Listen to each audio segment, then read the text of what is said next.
Hello everyone and welcome to this Global Fleet Champions webinar looking at driver distractions. A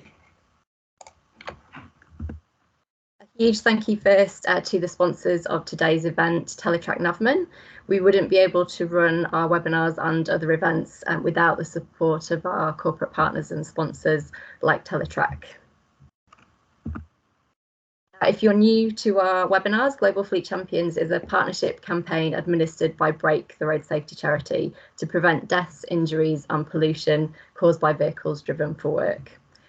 To learn more about the work that we do and to access fleet safety resources and more events, please visit globalfleetchampions.org. And if you're not already a member of Global Fleet Champions, it is free to join and you can do that through the website as well.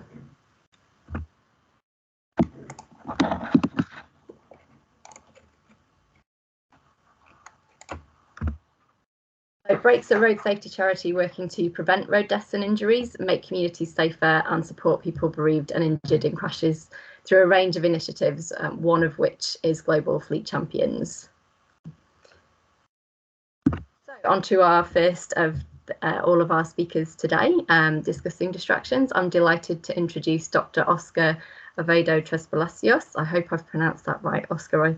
I may not have done, and I apologise if I haven't, but Oscar is a senior lecturer at the Centre for Accident Research and Road Safety, Queensland, or CARS-Q, at the Queensland University of Technology. He has expertise in human factors engineering and transportation safety and security, and has extensive experience researching driver behaviour safety issues, such as risky driving behaviour in international research projects in more than 25 countries. So it's great to have him as part of the webinar today, and I just need to stop sharing. Great, I've just lost the main screen, which is why I couldn't stop sharing. Apologies, but hopefully that's come back through now. So thanks very much, Oscar. If we can unmute you, we'll check we can hear you. Hey everyone. Yeah, thank you for inviting me, and especially to talk about distraction, which is my main area of research here in CARS-Q. So I will be talking today about two main things, which is a little bit of the general concept of distraction, as well as prevention and countermeasures for distraction. So I'd like to start my presentations talking about the definition of distraction, because sometimes I hear many people misusing the term. So when I talk about distraction, I talk about when there is a diversion of attention from the main task, which in the case of driving is, of course, controlling the vehicle, to a secondary task that is not related to driving. So things that are not related to driving involve mobile phone use while driving, for example, or looking at a notification on a smartphone, eating, using radio, talking to a passenger, or even looking at roadside advertising, for instance, like billboards. However, looking to a map, for example, if you're using the GPS, that's a driving-related thing. So that's not necessarily distraction, and I like to do those distinctions, and because it's very important in terms of responsibility. So what is the risk of distraction? No, all distractions that can be observed, so things that we can see that people are doing, has been linked with crashes. And this is just a few examples of studies. In the US, for instance, 68% of crashes in the largest study ever done with drivers on the road and naturalistic driving, 68% of crashes were linked to distraction that can be observed. In Australia, there is a very old study, which is in 2013, but Vanessa Binland and team, they found that 15% of crashes were related to distraction, and in the US, the number is with 18 of fatal crashes, as well as 5% of injury crashes.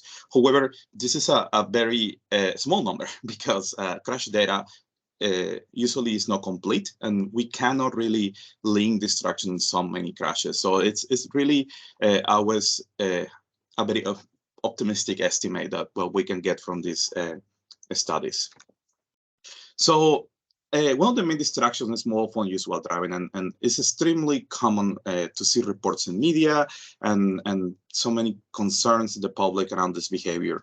So I will spend a little bit of time talking about this particular distraction now, because it's very common. And you can see when we look at studies around the world, people using a mobile phone while driving is a very consistent issue. You can see that there are reports in Colombia, for instance, which is my home country, of 77% of drivers saying that they use the phone while driving, as well that in the UK, 57, 75, and in Australia, in Queensland particularly, we got numbers of 26%, which is very concerning, especially because the fines in Australia is nearly, in Queensland particularly, is $1,000. And there is a lot of police enforcement and cameras and activities trying to prevent this behavior. So as you can see, this is a very common problem that we still have today. And very little, and there's a lot, there is so many interventions and very little success in trying to prevent it.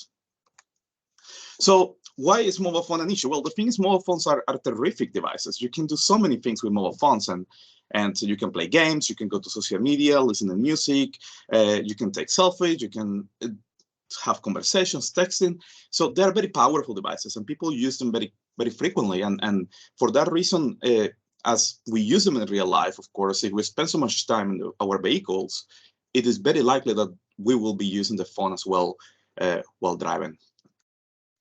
So this is also, but it's important to understand that not all, that there is some myth about what drivers are actually doing in the phone. And this is Australian data, for instance. So a lot of people say, oh, this young people using social media and the phones. Well, that's not true. The main use of phones is not because of Facebook or social media.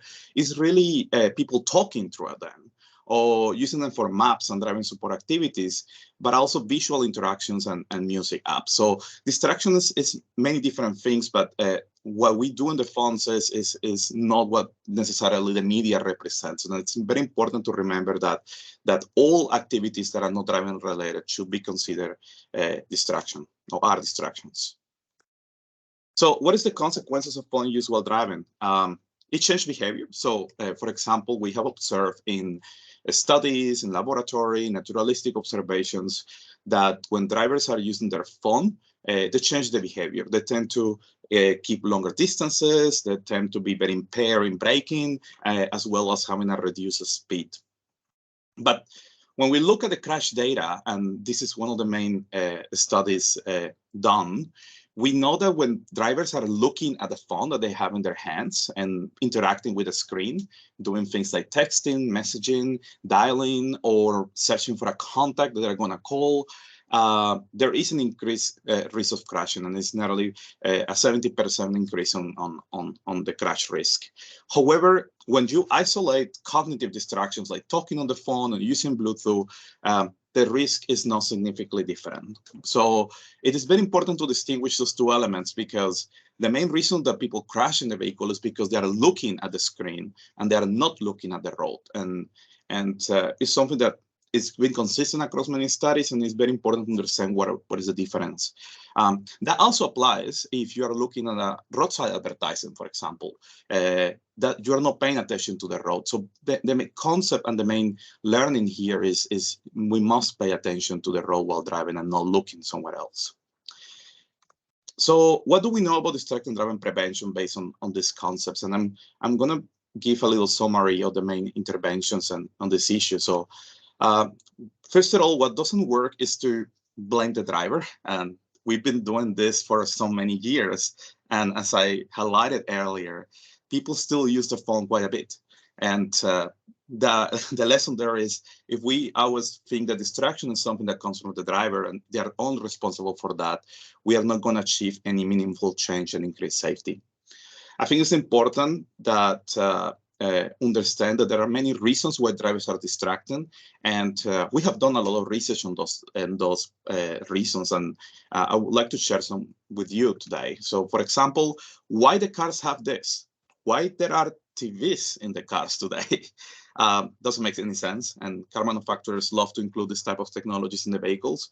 I wouldn't blame drivers for that. They have very little choice in the design of their cars. And it speaks also about the social responsibility of these organizations. The other reason is there are mental health situations, and we know that there is addictions to phones today, addictions to internet. So for example, in some of my research, I have found that drivers that also report having addictions to the phone, they significantly use the phone more while driving. And you can see the big difference from normal users to problem users in this particular slide.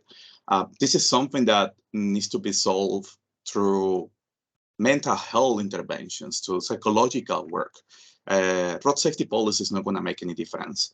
And I think that's a key message here, that of course we cannot blame the victim, because definitely there is something in them that they cannot control and needs help. So what do we know about countermeasures of distraction today? I try to organize them based on the hierarchy of controls, which is a very basic concept. So the most important way, of course, will be to eliminate the distraction, and that will be very effective. But then there are other processes. So I'm going to just list some examples of them. So elimination would be eliminate the distraction. And I think we all have this idea that autonomous vehicles in the future, and I'm talking about those that actually don't have a steering wheel, which means the driver doesn't need to do anything. Those cars are going to remove the need for driving, and such you will be able to use your phone, watch a movie, or do whatever you want to do in the vehicle, because really you shouldn't be driving at all. However, that's not going to be available in the next 20 to 30 years. And we still need to do a lot of work to prevent today the issues that we have. So we shouldn't think that autonomous vehicles and technology are going to save us, because it's not going to happen. Then we have substitution, which would be thinking about what is risky and trying to use ways of, for example, using the phone that is simpler and allows a more way of safe use and reduce risk. And there are a few examples of that. For example, there is applications that allow you to do voice interactions, which the evidence show that they're safer than actually sending a text message. So we need to be able to start changing from what is risky to what is safer to do. This is an example. There are apps that have been designed to simplify that. However, I do warn people, they have not been well tested in the scientific literature. And this is more a concept that has been developed, but of course it needs a little bit more of research and development. There are engineering controls as well. So this is a good example. You know, if you're driving and you see a sign like this, and you're trying to comprehend what the sign is telling you, that's actually very distracting. So by keeping a nice road environment free of distractions, it's going to actually benefit the whole outcome and the workload for the drivers. There is other technology that is not autonomous. I'm talking here about the autopilots, for example, of Tesla, and things like blind spot monitor and you know, all those advanced driver support systems. If they work well, they can create a layer of protection for the driver. But I also want to raise awareness of this. Many of these technologies don't work or are very distracting. And I have studies where drivers tell me that the alarms and the beeping in the vehicles is basically like they were receiving a phone call, and they found it to be very distracting, which can be very dangerous. And as well, we know that drivers are taking advantage of these technologies, and there have been a lot of crashes of Tesla autopilots being active while the driver are using the phone, which means that it's a really bad idea to make easier driving when there is the possibility for distraction as well. There are other engineering controls, and I've done research on the apps to prevent distraction. And I did a study where I asked people to use the Do Not Disturb While Driving or the Android Auto, which is freely available in all our phones. And when drivers actually use it, it reduces phone use while driving. So this is a positive one. We all have it. And if there is a good message from this webinar, is just turn it on and use it. And it will reduce your distraction and temptation. And the research is there, and it clearly shows that it works. Administrative controls, which is about policy. So there is a lot of education campaigns, and we do that a lot in CARSQ as well. We need to raise awareness of the risk, and that's effective, and that works as well. Police is another way to see it. You know, there is legislation that we need to meet, although the legislation doesn't necessarily progress as fast as we would like, because technology and things that can be distracting grow and change very quickly. You know, when I ask drivers what they think about police enforcement and the risk of a fine, they say that, you know, it prevents them to using the phone, and they agree that they will stop using the phone for texting and talking because of the police present, which is not necessarily what they use there at show. But we shouldn't rely on legislation alone, and this is a good example why. Drivers know how to avoid police. And those drivers that say that they're very likely to conceal the phone activity, to know where the cameras of the police are located, they tend to use the phone more than others. So you can see that there is more texting among those drivers who say that they're very likely to conceal or hide their phone activity. And this can be done easily today because there are apps that show where the police is located. And we have research showing that these apps actually reduce safety as well, because people see this as an opportunity to get away with very risky behaviors. And again, there is a lot of social responsibility here that needs to be considered. I also have done work with companies, and I think there are ways to develop organizational policies, and I'm just going to mention a few examples about this. First of all, I just want to highlight that I don't believe that a ban of phones is going to happen, because we have bans today of phones and they don't work. And sometimes in many situations, there is a need to use the phone because they, as I mentioned, they're very useful. They have maps, and sometimes there is a need for a phone call, for example, and things that are legal. So when working with companies, I think, well, the tips that I always give them is, well, first of all, it's important to recognize that there are some elements in our companies and the employers have, and that make drivers use the phone. You know, if you're scheduling meetings when your team is probably driving, or you require them to give a call before they arrive somewhere, is the job design what is making drivers to use the phone? And I think that's something that we need to rethink and consider the risk in terms to find strategies to minimize distraction. I don't think bans are a solution. And the problem is because some organizations rely on their phones very clearly. And I work with many organizations that they need the phone to dispatch drivers, to schedule jobs, or even have meetings while driving. So what we need to know is understand the risk and be transparent about it and manage it in a way that protects the drivers and, of course, the community in the process. The main message is let drivers regulate. Let them decide if they are willing to take a meeting while driving or not. Don't make things mandatory, because drivers they know what is the capacity and what is the situation, so they will be able to do it. Meetings while driving usually can happen legally because hands-free is allowed, but just remember that not everyone has the same capacity to be distracted on the road. And I think we need to let drivers to make that call themselves. And of course, there is a need to educate on risk, because when I work with people, they tell me that they don't know that looking at the phone is the most risky element.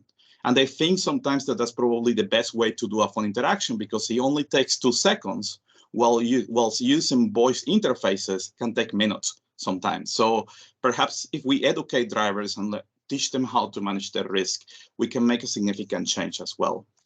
I just want to finish saying that the last level of protection will be, of course, we need to have good vehicles, seat belts, a good use, because in case of a crash, that will protect everyone. So conclusions, we need cooperation between stakeholders, and that means employers need to take the responsibility as well. But also it's important to understand the risk and as well the countermeasures as part of the process. Yeah, thank you, everyone.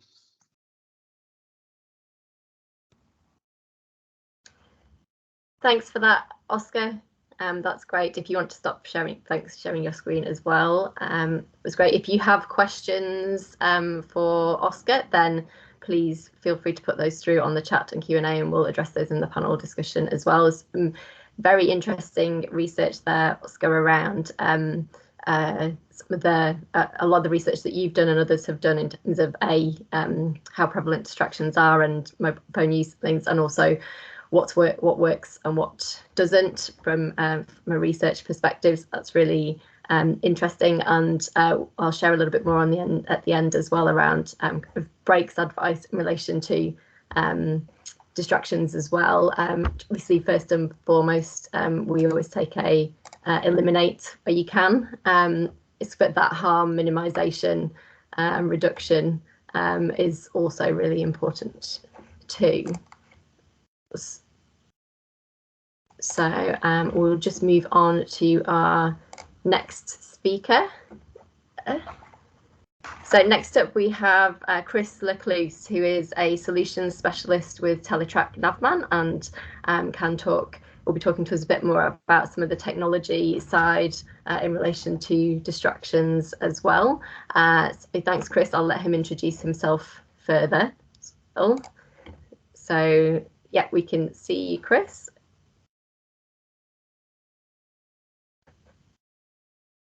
I can't hear you at the moment. Sorry, you're just muted. Are you unable to unmute? Hold on, let me see if I can unmute you. No, it looks like it's muted at your end. Sorry.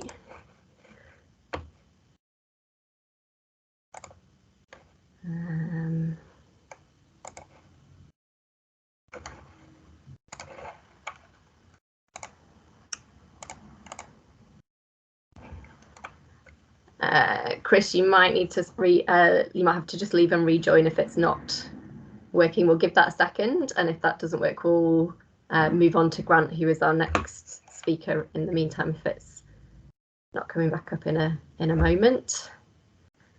But in the meantime, we've got a couple of new attendees joining in, so welcome to you. This session is being recorded, so you can rewatch what you've missed, and also for anyone, if you have any questions, I think please feel free to use the chat or the Q&A in that space. In the meantime, I'm back, Caroline. You are, and we can hear you as well, Chris. That's great. Apologies for that to everybody. Okay, so can you see my screen? It's coming up now, I think. Give it a second. Yes, we can. That's great. Thank you. Okay, thank you for that. And I just want to corroborate a lot of what Oscar mentioned in his presentation around the definitions, indeed, of distraction. My background is in policing. So I was a police officer in Western Australia for 20 years, achieving the rank of sergeant. So my role as part of highway patrol was identifying distracted drivers before they had road collisions. I was part of the crash investigation team, and as you can see on the screen there, parts of other areas within the police. One of the areas that was very important for us to understand as technology with phones in particular crept into the vehicle was when most jurisdictions around the region and indeed around the world recognised the dangers inherent to using a phone while driving, it brought into stark contrast the definition of distraction. So from a legal perspective, Oscar showed you the ISO. From a prosecution perspective, it was similar. Anything that took your focus away from the primary objective of managing that automobile safely would be considered as a distraction. And those things such as the phone, eating, looking at road signs, advertising, those sorts of things are indeed distractions. But clearly, mobile phone use is one of those really high-risk activities. What we find with phone use is that police authorities around the world have implemented various strategies to manage the use of phones. And it is widely regarded now that it is both acceptable and legal for using a mobile phone for voice conversations when certain elements are met, such as it being held in a commercial cradle and that you are using the hands-free or Bluetooth functionality of the vehicle. If that were to be the case, and you weren't physically holding or touching that phone while having that conversation, then under one piece of legislation, the one that says you cannot use a handheld mobile device while operating a motor vehicle, you've not in fact breached a law. However, there's a hidden danger in that piece of legislation or another piece of legislation, because should the consequence be a collision that seriously injures a person, not necessarily the driver, but shouldn't an incident such as a collision that seriously injures a person or ensues in a fatality occurs, crash investigators will always do one of the first things they will do is identify who are the drivers of the vehicles involved, and we do what's called a call charge record. So we engage the phone providers, and then we download the data to understand whether that phone was actually being used at the time of the collision.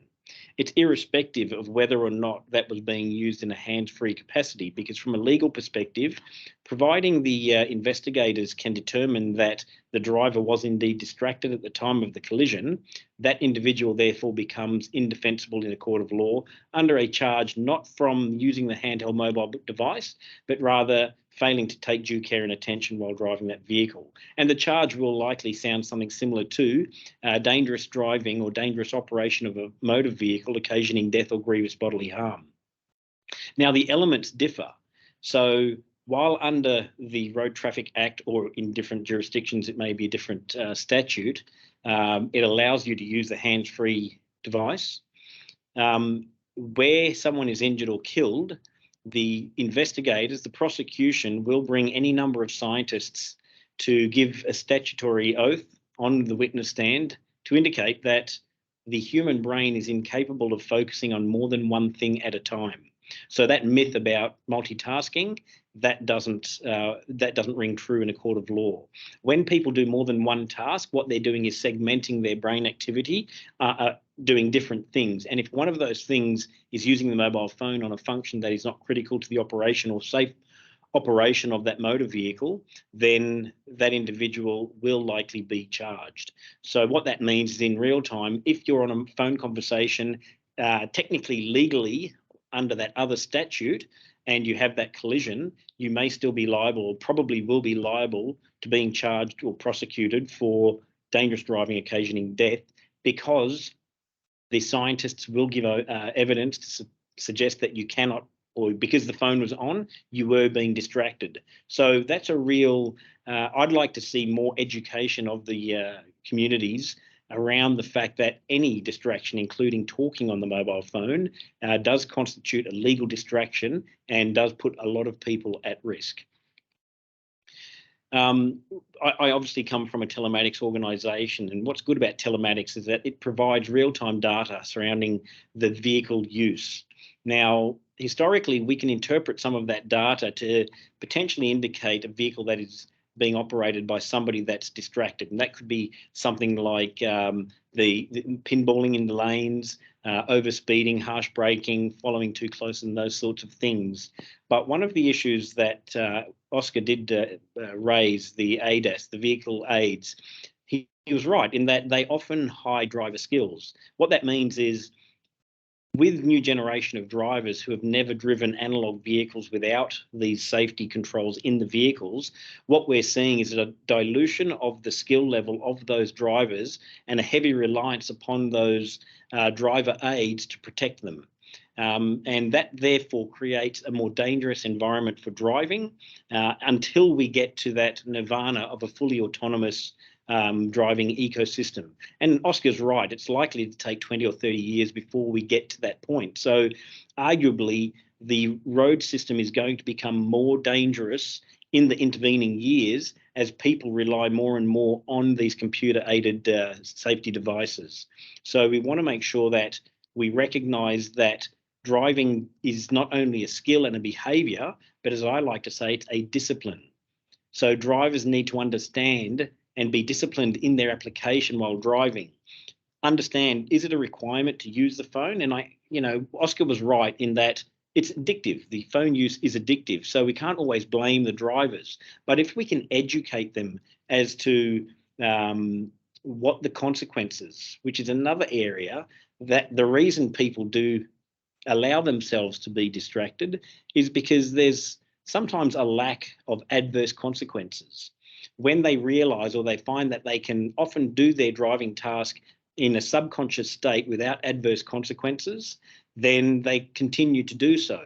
If they say, I've driven that way to work 5 times a week, every week for the last 5 years, and I've used my phone during those journeys, and I've not had a collision and I've not had an infringement notice, therefore, Boolean logic suggests that it must be safe or not unsafe. So that's why they do it. But we know that it only takes one incident for somebody who is not fully engaged with the driving task to result in a catastrophic event. So the discipline part is really important to understand. There's also, and I'll just quickly go back to that last slide at the bottom there, the consequences is in failing in the duty of care. So where drivers are operating vehicles in a work environment, the legislation from workplace health and safety, from chain of responsibility, places a direct onus of responsibility not only on the driver, but every individual who forms part of that logistical chain to do all that is reasonably practicable in the application of safety. Now, if a driver drives in a manner that is not representative of safe driving, i.e. distracted driving, and an organisation should know that that is occurring through the data, and they fail to act upon that, then multiple people within that logistical chain will be liable to prosecution. So that's something that needs to be taken seriously. So what can we use as technology to help manage the use or the distraction within a vehicle? Because it's not always or just mobile phones. Like Oscar said, it could be eating, it could be road advertising, it could be other vehicles around you that distract you rather than warn you of an impending issue. So what we're looking at is cameras. A lot of private vehicles have now installed dash cams, and you can Google YouTube if you wish and look at any number of people uploading poor driving behaviours from their dash cams. Now, these dash cams are generally just static cameras that record the driving environment. However, we're now moving into smart dash cams, which have the ability, the inbuilt ability to read street signs. So not only does it read street signs, it can read street level speed limits. So where a speed limit goes from 80 to 60, and if a driver is being distracted and didn't see that, the camera will identify that, and an audio signal can come through the camera to advise the driver that it has breached a rule.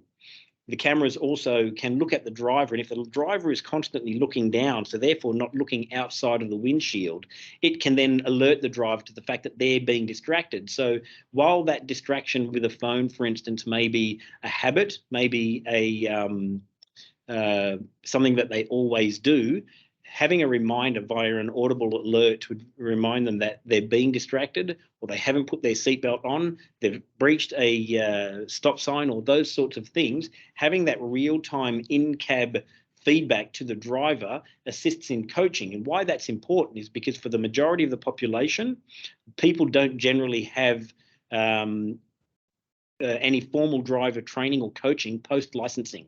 So you can imagine if you got your license when you're 17 and you're now 40 or 50 years old, there have been many decades where you've not actually done any formal driver training. So it's really left up to people's own interpretations of what constitutes safe driving. And as we see every day out on the roads, that doesn't happen very often.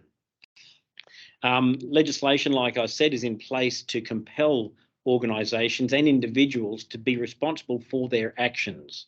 What we're finding empirically is with cameras, because cameras are trained on the drivers and it's picking up those times that they're being distracted, once you're aware that your actions behind the wheel are not only being monitored but being recorded and can be reviewed at a later time, we're finding that people are becoming more engaged in the driving task because they know that although in the past they may have been able to avoid detection and prosecution by the police, with the camera being trained on you at all times, having that ability to use the phone is somewhat confronting because you know that you can be caught out at any time.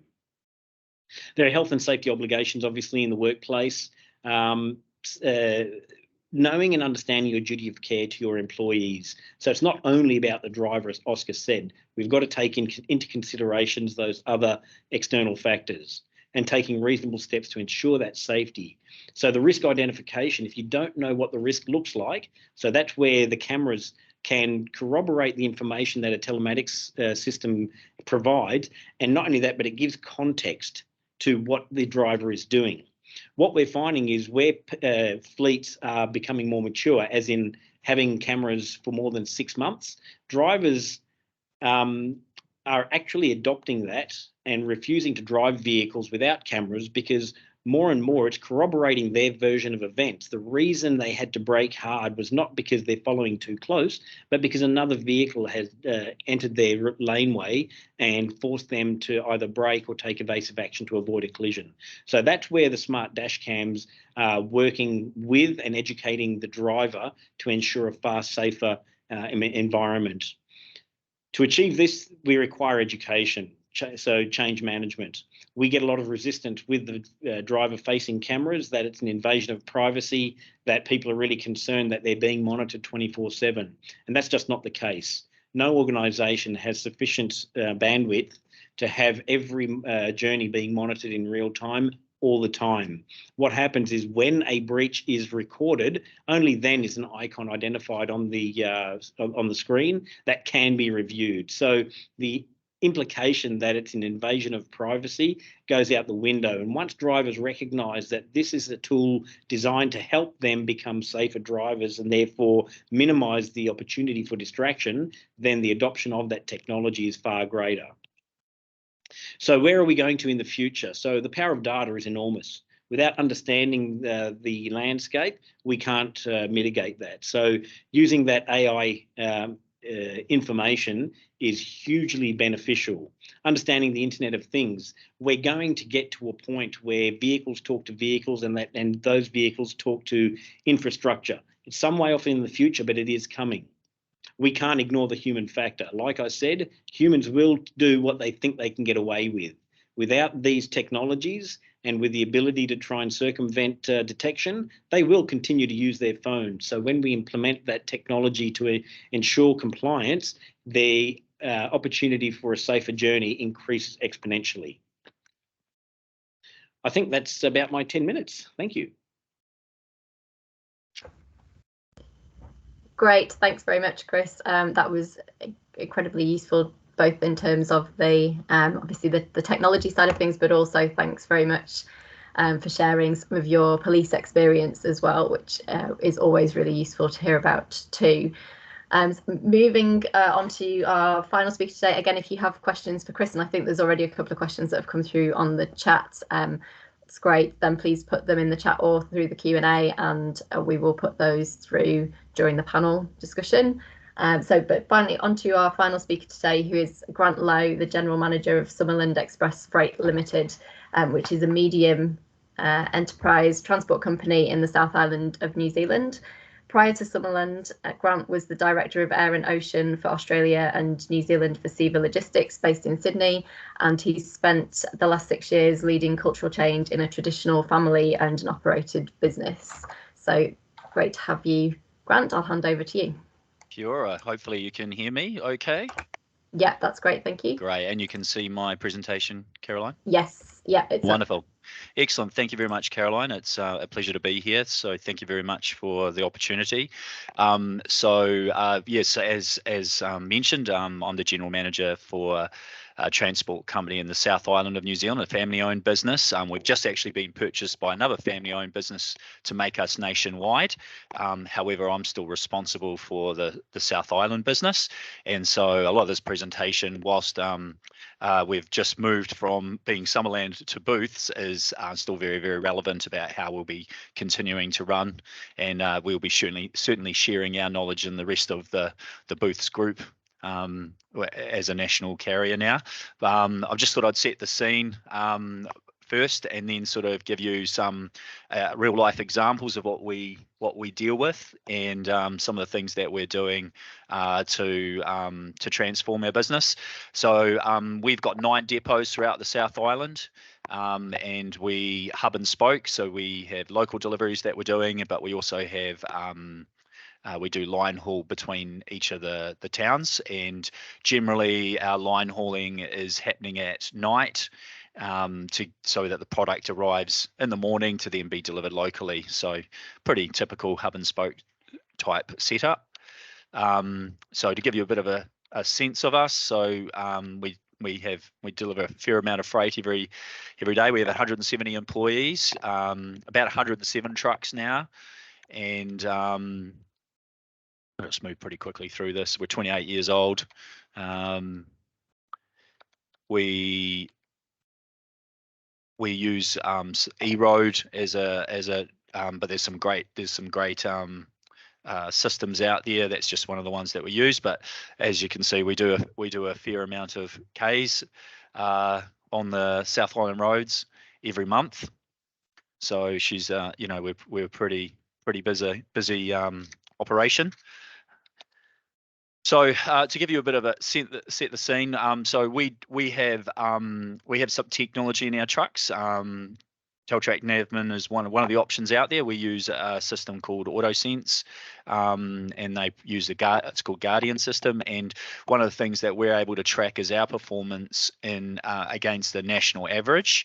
So currently, per 10,000 kilometers, we average 3.45 distraction events versus the national average of 5.9. So it says that we're sort of in the right direction, but it still makes me very concerned with the 3.45. So we're tracking our progress in this. This is, I guess, one of the first pieces is just you know having an understanding of what's going on. Like Chris suggested, cameras have been a great tool for us to get insight about what actually happens. I think it's other than that, we were only getting, prior to the cameras, we were only getting anecdotal evidence from members of the public and or from police. So having the cameras allowed us to get visibility of what's actually happening. Now we do notice one of the things that is a challenge is a driver shortage, and I know that's in many countries these days, but in New Zealand it's very much an issue for us, being able to get drivers. And what I notice is that managing compliance around drivers gets more challenging when there is a supply and demand issue, because if you're struggling for drivers and you've got somebody who's non-compliant, you find yourself less likely to want to terminate. You start really working on the coaching.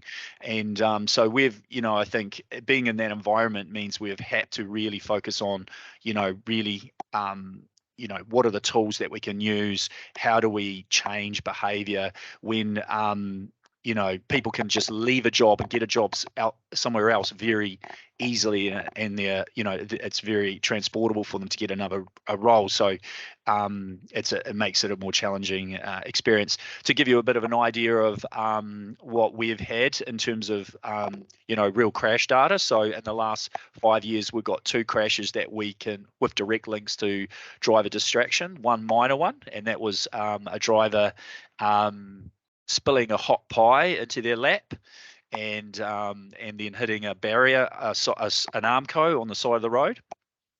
And then we've had a more serious one, and I can I'll just share a little bit about that. We've actually had 3 drivers charged with careless driving, which have been linked to driver distraction. So both those 2 events, plus what I would describe as a near miss, and I'll just show you this some details around that in the next slide.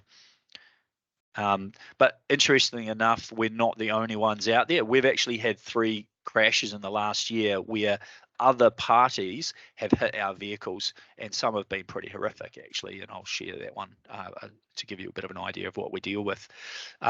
Mobile phones seem to be the most common issue, but the hot pie and people reaching down into their cab is or doing something in their cab of their truck is some of the other issues that we face.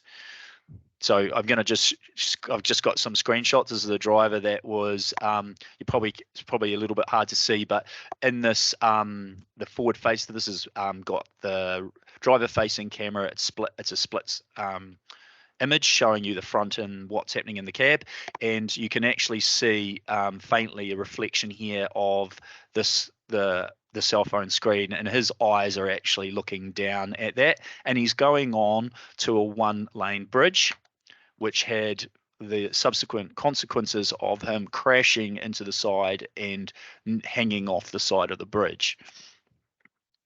So that's purely as a result of being on his mobile phone. So he no longer works for us.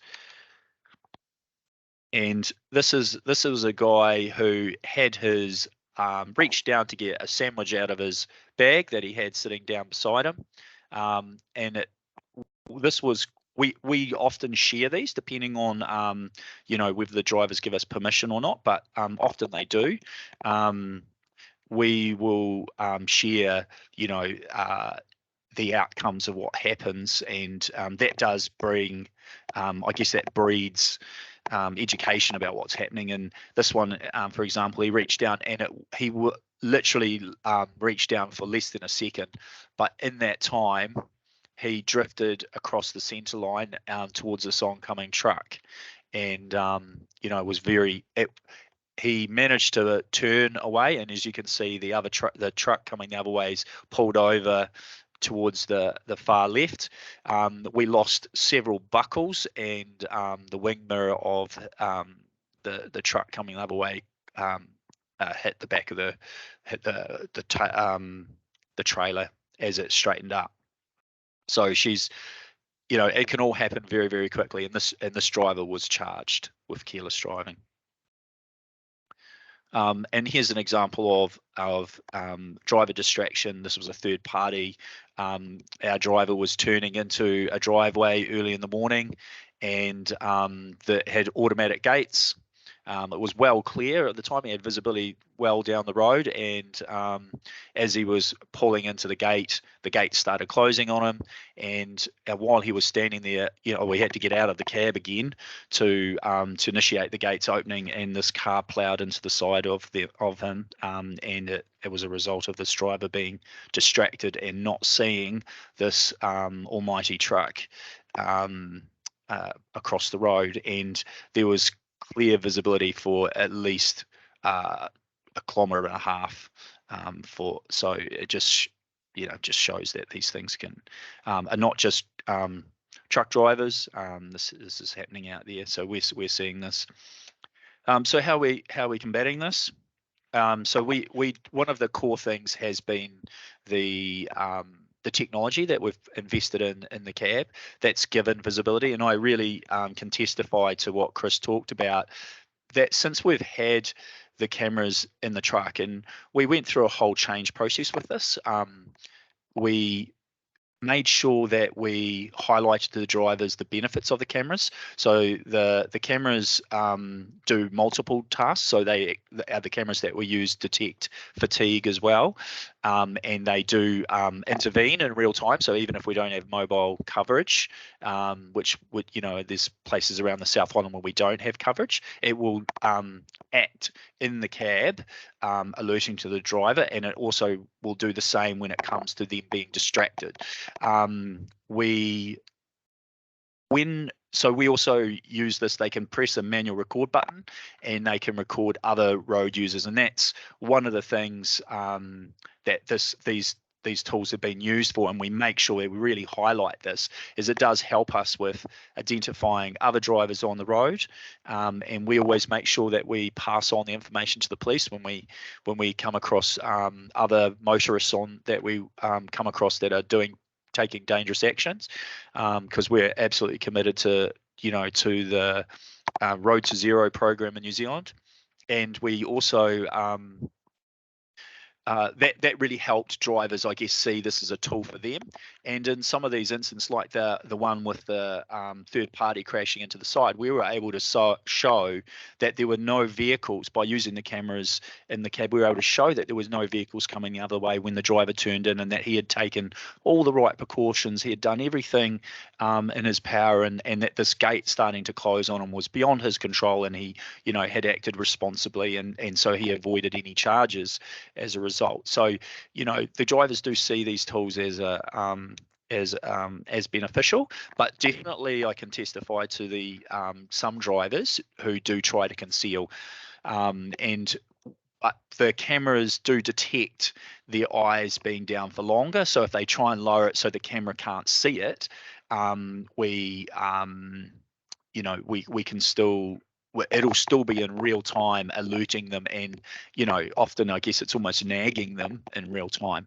So we find this is a really great tool, because a lot of the drivers are driving at night. We do get to see, like I showed you, we can often see the reflection, and often in their faces as well, so we can get a pretty good idea whether someone is using a mobile phone or something like that.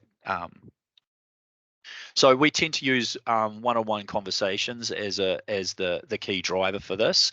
Because of the shortage in the labour market, it's certainly, whilst we have exited people for continuous use of mobile phones when we've gone down the path of having these one-on-one conversations, we tend to find that once you they are aware that you're keeping an eye on their activity in this regard, that they definitely take steps, and it's very rare that we end up at the point that we would be terminating, but we would do that. And we definitely are using real life experiences to highlight to people some of the examples of what's happening out there, just to raise awareness and show, like in the instance where the driver reached down, how quickly these things can happen. So one of the other things that we have in play is we have a driver bonus which is linked to compliance. It's linked to speeding, to doing pre-inspections in the cab, then using some of the technology we have, so electronic logbooks. But we find by having this bonus that that it just keeps people steering in the right direction. The way we use the distraction events is they become exceptions. So we use like a simple form that one of the managers, if they get a report showing that somebody's been using their mobile phone, will complete, and it will just tag against the driver bonus, and then we can just, when we come to the time that we're issuing the bonus, we'll be reviewing how many times we've had to have conversations, and they can lose elements of their bonus depending on how often these events are. So it's sort of we're trying just multiple angles to really drive improvement in this behaviour. That's it pretty much in a nutshell. So I've probably gone slightly over my time, but thanks very much for that, Grant. That was very interesting to hear about the different measures that you've put in place already. If you just want to stop sharing your no problems, that would be great. And we'll move on to questions from there too. So if anyone has any other questions, again, feel free to put them through. It was good to hear from all of you from a brake and global fleet champions perspective. See, distractions is a key issue, as we've said, particularly mobile phones. Obviously, it's had a lot of focus today, but there are other distractions out there too, as the speakers have alluded to as well, and there is more guidance on the Global Fleet Champions website around different distractions as well, which we will send out following in a follow-up email to all of you, so with some links to useful information in there. And that also we've talked quite a bit about the physical distraction being key as well, but also that mental distraction too, and what that is through distractions themselves, but also we often talk around that mental side around things like fatigue and stress, illness, those things as well, all of which can be a risk to driving behaviour, and particularly things like hazard perception and reaction times as well.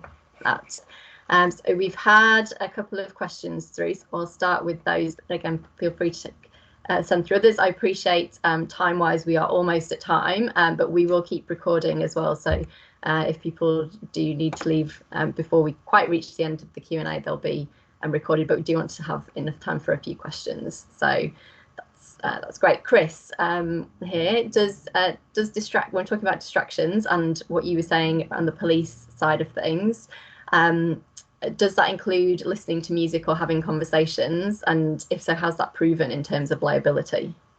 Yeah, good question, Euclid. And the short answer is yes. But you are right, it's difficult to prove. However, where a serious collision or a fatal collision occurs, investigations will always interview all relevant parties. And if survivors, what we do as a tactic is remove survivors from each other, so that when we interview them, if their stories don't match, then we know there's anomalies that can indicate trying to conceal certain things. So with conversations, some conversations can be deemed as a proactive in keeping the driver engaged and attentive to the task. So they're what we call subliminal conversations. However, if it's a robust conversation that has nothing to do, you've got multiple people in a vehicle and the robust conversation has nothing to do with the safe operation of the vehicle, then and one of the interviewees indicates that the driver was regularly turning and engaging with other people in the vehicle, then yeah, that's certainly sufficient evidence to support a charge. And with music, if you have a collision heavy enough, the volume level is often maintained, and forensic investigations can uncover at what volume that music was being listened to. So if someone's listening to something such as really heavy metal at volume 15 out of 15, then yeah, that can support a charge of dangerous driving. But once again, it's all contextual. So if you're listening to music as a background option to maintain alertness, then that's an aid to driving. Thanks, Chris. That's great. And there were a couple of other comments around Euclid's question as well. I'll leave those. And thanks for your comment, Bill, as well, about management can play a key role by not saying, can you talk, or making calls in the first place. Great. Grant, one for you, also from Euclid, around the driver's shortage. I'm not sure if you can comment on this one. And the answer, how easy is it for a driver responsible for careless driving to get another job, and why? Sadly, it's quite scary how easy it is. You know, I mean, it's actually something that is a big problem for the industry. I think if we were all, you know, I guess lifting the standards together, we would, you know, we would probably combat that. But no, it's very, very easy. Drivers can get a job within half a day at another company, and without them necessarily doing investigation on where they were, or so it's sadly, I guess, you know, that's probably one of the thing that I've found the hardest is that personal accountability. It's when somebody can very readily get a job elsewhere, their willingness to take responsibility personally for their actions diminishes. Thanks, Grant. Then we've also got a question from Mark here, not directed to anyone in particular, so I'll open it up to anyone who can answer this. Have you experience in integrating driver safety initiatives with leadership development programs? I'll come across anyone that's done that. Yeah, Caroline, perhaps I can answer that. The answer is yes. Where an organisation is maturing their approach to safety programs and safety initiatives, they often tie those safety initiatives to the KPIs of the leadership individuals. So where they can demonstrate not only an intent to integrate those programs, but anecdotal evidence to support that intent, then that's where you get a great deal of success. A lot of people talk about our people, you know, our people are our greatest asset, and safety is our number one priority. It's very quick to identify those companies that say that as lip service, as opposed to those that really mean it. Yeah, thanks, Chris. Anyone want to add to that? Well, we don't have it like it as part of a development, but we certainly share, you know, the results of driver distraction. So it's the guys tend to take their own drivers to heart, and they don't want to be the team that you know, the part of the team that's not doing something about it. But no, it's not. We don't have a formal link, but it's a great idea. Yeah, thanks, Grant. Another question that's come through to me is our driver handbook states that taking or making phone calls is not permitted in an emergency pullover to make a call, which is a great way of great policy to have in place. The common question I get is, how does a call on hands-free phone create a greater risk of distraction, but a conversation with a passenger doesn't? I have my response, but welcome thoughts from the panel on how best to respond. And I have a response too. Yeah, Oscar? I can answer that one. I mean, it depends on the passenger. You know, if you have children crying behind, that's clearly not going to be as safe as having a hands-free conversation. And I think there is it's important to understand that not all passengers are protective. What we know is when having a children, usually parents drive safely because, of course, they want protected children. Now, when you have a passenger that is an experienced driver, that person is also aware of the road environment and is probably going to support your driving task. And that's what we call teamwork when driving.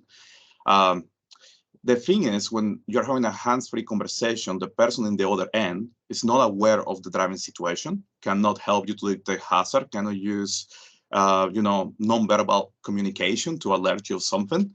And I think that's also important to consider.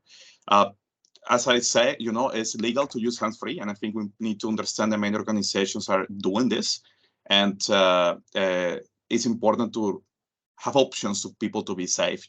Using a hands-free conversation is very common, and perhaps not necessarily in corporate environments when they can do bans, but for example, people that like real estate agents, for instance, that they need to go from house to house driving and be available on the phone. We need to also produce options for them to be safe, even if they don't have that framework of corporate management.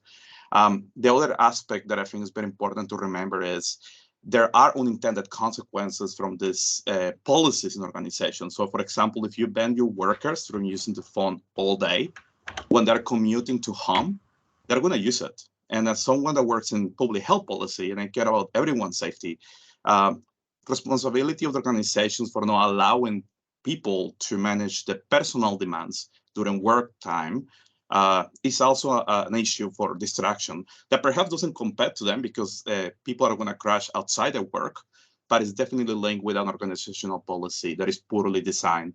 And these are the difficult and complex conversations that we need to have when really designing policy that saves lives and protects the community, not just workers of a particular organization.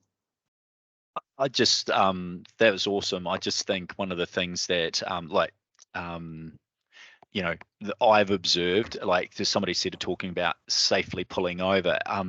I've found when I look through and you see people using their phones, quite often it's at the final mile or final last part of their journey when it's like maybe they're trying to figure out a location or they've got the right place or they're running ahead or whatever they're doing, particularly with truck driving.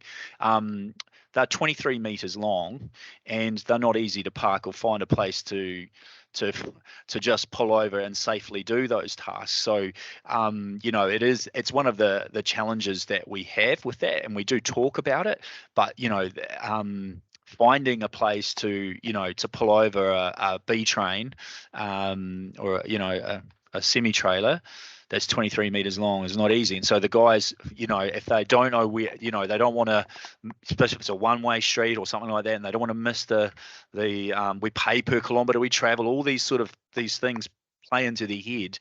You do find observationally that it's quite often in the final parts of their journey where they're starting to use their mobile devices. Yeah, thanks Grant, that's really useful insights as well. So got the response to that question in terms of differences, and we have the same sort of evidence that, as Oscar was saying, passengers are able to react mostly to what's going on around them and have more input into that than obviously someone on the end of the phone, and there's again information out there if you need to explain how that works. There's research in that space as well to drivers and managers. But you were saying, right, it also comes back to that hierarchy again, of the hierarchy of controls, and that elimination. If you can eliminate it, then that is a great policy to have, but also that harm minimization and risk reduction, and looking at the other difficulties that you have when it's trucks moving around and vehicles, or there just isn't, when there's not there are other difficulties in there too. It's also considering the whole of that journey and vehicle and every part of it, and the driver as well. Thank you. Chris, was there anything you wanted to add to that? No, the guys answered that really well. Okay, great. I've just got a follow-up from Euclid, which was actually to the previous question, I think. Thank you to you, Grant. But so asked, does that also extend to personal liability under Health and Safety at Work Act, with workers also having a duty of care? So that was, I think, in response to drivers being able to get another job. Oh, yeah. Duty of care to well, I mean, that's definitely the approach we take. So I guess you know, like we can't control what other companies are doing. Don't get me wrong. If I get, you know, one of the things that I find in the transport industry in New Zealand, and I've really appreciated, is there's sort of this frenemy approach, and you know, if somebody gets a hint that you've worked at a place, and I know it's not particularly legal in many ways, but people do try and find ways of getting to know what that driver is like from other companies. So, you know, there'll be it's such a, you know, this whole 2 degrees in New Zealand is pretty true, and I think, you know, there is a certain amount, you know, where you get somebody to calls you and says, oh, you know, we've got this driver, what are your thoughts and things like that. But it is, yeah, I mean, from our point of view, that's definitely the approach we take, is that duty of care. But certainly I can't speak for other companies, unfortunately. There is a legal response to that, Caroline, and that is that it's not incumbent upon the organisation who released that individual to proactively identify who they are seeking to get employment with. If, however, the organisation with whom they are seeking employment reaches out to a past employer and the information that past employer provides is untrue, then there could be an issue with duty of care. It's a bit like reference. If you've let go of somebody because they are a poor worker or they've committed fraud or something like that, and you provide a reference to say this person's a good worker and they commit an offence similar to what they did prior, then under the new laws, you can be liable. So, but in its raw or infant status, the individual, the company with whom the individual is seeking employment has to reach out. It's not for the previous employer to find out who they are trying to get employed with. Well said, Chris. Thanks, Chris. That's great. Also, a question here from Bill around whether there's any data on smoking in vehicles at time of incidents or crashes and anything around that. So I don't know if any of you have any insights on that. If not, I can try and go away and find out, Bill, whether there's anything from here in terms of that data. Oscar? Well, I can highlight something. I mean, the issue is not the smoking itself. The issue is that to smoke, you must remove one of your hands from the steering wheel. So legally, that's not allowed, and therefore it should be banned for that reason. The data of crashes directly is going to be confounded by all those instances where the driver didn't have the hand on the steering wheel. Basically, we know that's a risk, and we know that increased crash risk around 30% more than not having it. And on that basis, you know, that's the reason why there exists a ban, is because it doesn't allow to control the vehicle safely. Yeah, also with that smoking issue, there are various things to consider. The act of either rolling a cigarette. I've actually prosecuted individuals for the physical act of rolling a cigarette while driving. So that's a clear distraction. So while I don't have the data, I can say that I have prosecuted individuals for the act. Similarly, if they use both hands to light the cigarette while they're driving, that's another, it's all about evidence-based prosecutions. And the third one, and that's probably timely in this day and age, is vaping. So vaping produces a great deal more smoke than a typical cigarette. And where the vehicle, the inside of the vehicle has sufficient smoke, be it cigarettes or vape smoke, that it obscures vision, then they can be prosecuted also. A lot of the technology does pick up on mobile phones and cigarettes. So, you know, where that artificial intelligence is very valuable. And the good thing about that technology is that you can get notifications in real time. So we obviously have a policy at smoke-free work environment, and that includes being in the cabs or trucks. But it's definitely something that we battle with. It's, for whatever reason, I think there's certainly a there's a demographic in our workforce that are still smokers, and from time to time we do come across that. And I mean, we've had this. We talked about the hot pie. Well, jeepers, you drop a cigarette into your lap, well, it's going to cause chaos. So, there's lots of reasons to really drill in when you see somebody using a cigarette in the cabs. Yeah. Thanks, Grant. And that also, as you mentioned there, with the hot pie, the food and drink aspect is also around, again, taking your hands off the wheel and issues with that too. So thanks very much. Thanks for your insights. One very quick final question.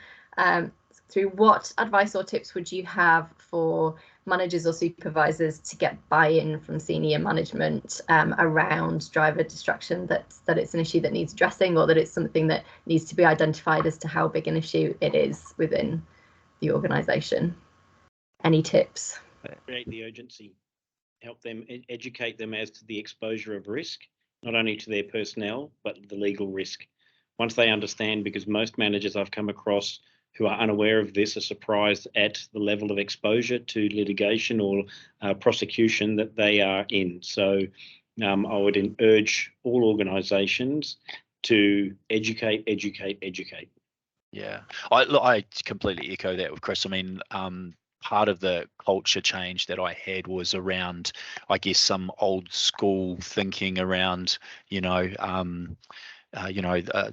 owner of the company was a trucker, and we came up through the ranks and all that sort of stuff. And their I guess they reflect what they tolerate, and that can be a real challenge. So absolutely highlighting risk and the fines and all those things is a key thing to do. I think just sharing what you're finding. But I mean, I've always believed, there was a pocket in our organisation where I struggled to get change, but I really focused on making sure I changed the areas that I did have control of, so that there was a contrast. And quite often, we would see that in the data, and you would show, when what good looks like and what it doesn't look like, and then when you start putting those things up on boards and people can start seeing it, quite often they want to make change because they don't want to be the one that looks like they're standing out. And that's really, tackling those two ways is really the only thing you can do, other than leaving and going somewhere that's going to take it more seriously. If you've got, if that's what you feel, is important for your personal values. Yeah, thanks very much for that, Grant. Okay, we'll wrap it up there. So thank you very much to all of you for that Q&A, which I appreciate we've gone slightly over time, but I think it was really interesting to have, and great that all of those questions came through. So thank you to everybody who contributed questions either through the chat or the Q&A there. I really appreciate that. I'm going to very quickly just share a little bit of detail on our other forthcoming webinars and events, just so that you can see those just before we finish up. So our calendar of webinars and roundtables is online on the Global Fleet Champions website. These are the next events being run from New Zealand in this time zone. So we've got a webinar on sustainability later this month, which will look at different options around sustainable and active travel, such as EVs, as well as active travel policies as well. A roundtable on using data effectively in September, followed by a webinar on the same topic in November as well. We've also still got some sponsorship opportunities available for events this year, so if you're interested, please do get in touch as well for more information. And we've also got our Australasian Fleet Champions Awards being announced in October. You'll have seen at the start of Chris's presentation the picture of him winning one of our awards a couple of years ago. The ceremony and the winners for this year's awards will be announced on the 20th of October, hopefully with an in-person event in Auckland. Fingers crossed, the first in-person one we'll have had for 3 years. Great, and you can find more details online if you're interested in coming along and helping us to celebrate the winners of those awards this year. So thank you for being part of the webinar, and also Global Fleet Champions. As many of you know, we are a charity, and as such we rely on donations, fundraisers and corporate supporters to help us to continue our work, both in sharing best practice in road risk management and fleet safety, and providing events and resources, and also helping us to continue our wider work to prevent road deaths and injuries, make communities safer, and provide free support to people affected by road crashes. So if you're able to help us in some way, it's greatly appreciated. You can buy a good gift card or entertainment membership, help us by becoming a partner, or make an individual donation or fundraiser for us. And if you'd like to discuss working with us more, then please contact me or just tick the relevant box on the feedback survey. So I hope you found today's webinar useful and interesting. You will receive the feedback survey through and along with the various links that are relevant in the next couple of days, and please do fill in the feedback survey. It's really useful in helping us to plan future events. So thank you once again to all of our speakers today, to Teletrac Navman for sponsoring, and to all of you for taking part, and we hope to see you at another event again soon. So thanks very much.